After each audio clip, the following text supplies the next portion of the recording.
বৈষম্য বিরোধী ছাত্র আন্দোলন ও দেশের সহিংস পরিস্থিতির মধ্যেই ঢাকা ছাড়েন সরকার দলের প্রভাবশালী ব্যক্তিরা। দেশের পরিস্থিতি নাজুক দেখে বিদেশ থেকেই স্বজনদের জন্য কাটেন ঢাকা ছাড়ার টিকিট। এদের মধ্যে রয়েছেন প্রায় 2 ডজন এমপি মন্ত্রী। পাড়ি জমিয়েছেন যুক্তরাষ্ট্র, যুক্তরাজ্য, কানাডা, সিঙ্গাপুর সহ কয়েকটি দেশে। দেশের সংকট মোকাবেলার পরিবর্তে দেশ ছাড়াকে দুঃখজনক বলে মন্তব্য বিশিষ্টজনদের। এমনকি এ নিয়ে সরকার দলের মধ্যেও সৃষ্টি হয়েছে নানা আলোচনা সমালোচনা। একটি জাতীয় দৈনিকে প্রকাশিত প্রতিবেদনে জানা যায় এমন তথ্য।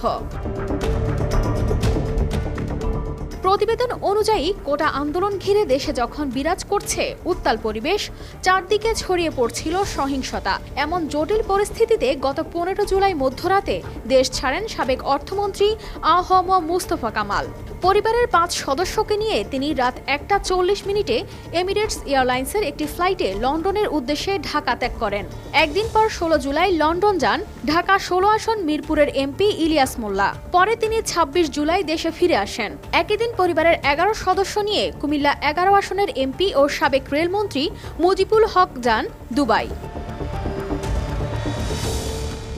এছাড়াও ইমিগ্রেশন সূত্র জানায়, প্রাথমিক ও গণশিক্ষা মন্ত্রণালয়ের প্রতিমন্ত্রী অধ্যাপক রুমানা আলী পরিবারের 4 সদস্য নিয়ে 16 জুলাই পাড়ি জমান মালয়েশিয়ায়। এদিন আরও 2 এমপি যান বিদেশ। তাদের মধ্যে ছিলেন ময়মনসিংহ 8 আসনের এমপি মাহমুদ হাসান সুমন। তিনি পরিবারের 4 সদস্য নিয়ে গেছেন সিঙ্গাপুরে। অপরজন কুমিল্লা 8 আসনের এমপি আবু জাফর মোহাম্মদ শফিউদ্দিন যান চীন। আবার বিদেশে অবস্থান করা কেউ কেউ ফিরেও এসেছেন দেশে। এর মধ্যে সাবেক পররাষ্ট্রমন্ত্রী এ.কে আব্দুল মোমেন এমপি ছিলেন আমেরিকায়। তিনি ফিরে আসেন 28 জুলাই। চট্টগ্রাম 10 আসনের এমপি মহিউদ্দিন বাচ্চু 28 জুলাই টরন্টো থেকে ঢাকায় ফেরেন।